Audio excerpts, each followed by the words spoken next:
स्वागत आहे मित्रांनो तुमचं आमच्या शेती अपडेट या यूट्यूब चॅनलवरती. तर मी आज घेऊन आलेले आहे काही शेतकऱ्यांसाठी काही महत्त्वपूर्ण अपडेट. तर व्हिडिओला कुठेही स्किप न करता व्हिडिओ पूर्णपणे पहा आणि जर चॅनलवर जर नवीन असाल तर चॅनलला सबस्क्राईब करायला विसरू नका, जेणेकरून असेच नवनवीन अपडेट तुमच्यापर्यंत येत राहतील. तर आज आपण पाहणार आहोत महात्मा ज्योतिबा फुले शेतकरी कर्जमुक्ती योजना या संदर्भात काही असे महत्त्वपूर्ण अपडेट आलेले आहेत आणि त्या अपडेटच्या माध्यमातून मागच्या वेळेस काय अपडेट झाले होते आणि आता कर्जमुक्ती होईल का या संदर्भात मी तुम्हाला अशी महत्त्वपूर्ण अपडेट देणार आहे. तर सांगायचं एवढंच आहे की किसान कर्जमाफी राज्यातील नियमित कर्जाची परतफेड करणाऱ्या शेतकऱ्यांना शासनाच्या माध्यमातून 50,000 रुपयाचं प्रोत्साहनवर अनुदान जाहीर करण्यात आले होते. जसं की किसान कर्जमाफी राज्यातील नियमित जे शेतकरी कर्ज भरत होते अशा शेतकऱ्यांना 50,000 रुपये प्रोत्साहन म्हणजे अनुदान जाहीर करण्यात आले होते आणि शेतकऱ्यांनी म्हणजे चांगल्या प्रकारे शेतकऱ्याला याचा लाभ भेटला होता.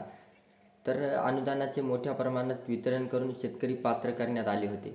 तर अनुदान पात्र करून शेतकरी त्याच्यामध्ये पात्र करण्यात होते. बरेच शेतकरी विविध कारण देऊन अपात्र ठेवण्यात आली होती. काहीची खाते होल्ड ठेवण्यात आली होती. यानंतर राज्यातील लाखो शेतकरी या अनुदानाची प्रतीक्षेत होते. तर असे सुद्धा शेतकरी होते की त्यांचे खाते होल्ड केले होते आणि त्यानंतर त्यांना ह्या योजनेमध्ये पात्र करण्यासाठी अपात्र केलं होतं. तर अशा शेतकऱ्यांनासुद्धा येणाऱ्या काळात त्यांना पात्र ठरवलं जाईल, कारण की राज्य सरकारने या योजनेमार्फत मोठे फेरबदल केलेले आहेत. तर प्रतीक्षेत असलेल्या शेतकऱ्यांपैकी काही शेतकऱ्यांना राज्य शासनाच्या माध्यमातून दिलासा देण्यात आला होता. तर असे काही शेतकरी होते की त्यांचं कर्ज माफ झालं होतं. जे रेग्युलर शेतकरी कर्ज भरत होते अशा शेतकऱ्यांना या योजनेच्या मार्फत त्यांचं जे काही कर्ज होतं, नियमित जे कर्ज भरत होते अशा शेतकऱ्यांची कर्जमाफी राज्य सरकारने करण्यात आलेली आहे. तर किसान कर्जमाफी विविध आमदाराच्या माध्यमातून, मंत्री महोदयाच्या माध्यमातून राज्य शासनाकडून काही शेतकऱ्यांना पात्र करण्यासाठी मागणी करण्यात आली होती. जसं की जे शेतकरी अपात्र होते त्यांना त्यांचे खाते होल्ड केले होते अशा शेतकऱ्यांना आमदार खासदार अशांनी प्रयत्न करून काही शेतकऱ्यांना पात्र ठरवण्यासाठी मंत्रिमंडळामध्ये काही सादर केल्या होत्या. तर समोर आपण ऊस उत्पादक शेतकऱ्यांना या योजनेच्या अंतर्गत पात्र करण्यासाठी प्रोत्साहनपर अनुदान योजनेच्या 22 जुलै शासन निर्णयामध्ये बदल करण्यात आला आहे. तर ऊस उत्पादकाच्या या योजनेमार्फत त्यांच्यामध्ये काही मोठे फेरबदल केलेले आहेत. महात्मा ज्योतिराव फुले शेतकरी कर्जमुक्ती योजना 2019 अंतर्गत प्रोत्साहनपर लाभ योजनेअंतर्गत पिकाची कर्ज पूर्णतः परतफेड केलेल्या शेतकऱ्यांना पीक कर्जाच्या रकमेवर जास्तीत जास्त 50,000 रुपयांचा प्रोत्साहनपर लाभ देण्यात येत आहे.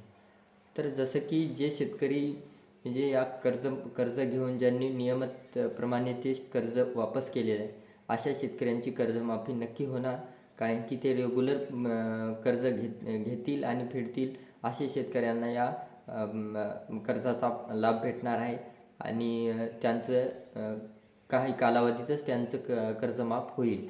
तर समोर आपण यामध्ये शासनाची कार्य नियमावली कलम 29 तरतुदीनुसार उपाययोजनेचे 29 जुलै 2022च्या शासन निर्णयामध्ये बदल करण्यात आले आहे. जसं की 29मधील तर कलम 29 जे यामध्ये मोठे फेरबदल केलेले आहेत. जसं की अगोदर जे होतं त्याच्यामध्ये थोडे बदल केलेले आहेत आणि शेतकऱ्याला याचा चांगल्या प्रकारे लाभ भेटण्यासाठी. जसं की जे शेतकऱ्यांनी नियमित कर्ज भरलं अशा शेतकऱ्यांना नक्कीच या योजनेचा लाभ होईल, कारण की ते रेग्युलर कर्ज भरतात.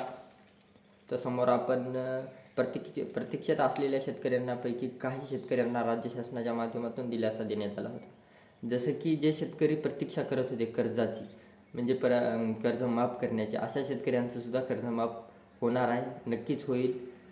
आणि किसान कर्जमाफी विविध आमदाराच्या माध्यमातून, मंत्री महोदयाच्या माध्यमातून राज्य शासनाकडून काही शेतकऱ्यांना पात्र करण्यासाठी मागणी करण्यात आली होती. जसं की जे शेतकरी पात्र नव्हते योजनेसाठी त्या शेतकऱ्यांना सुद्धा पात्र करण्यात आले आहे आणि अशा शेतकऱ्यांना सुद्धा कर्ज मिळणार आहे राज्य शासनाच्या माध्यमातून, कारण की राज्य शासनाने ज्या कोणाला कर्ज नाही भेटलं अशा शेतकऱ्यांना सुद्धा कर्ज मिळणार आहे आणि जे शेतकरी नियमित कर्ज परतफेड करतात अशा शेतकऱ्यांना सुद्धा कर्जमाफी मिळणार आहे.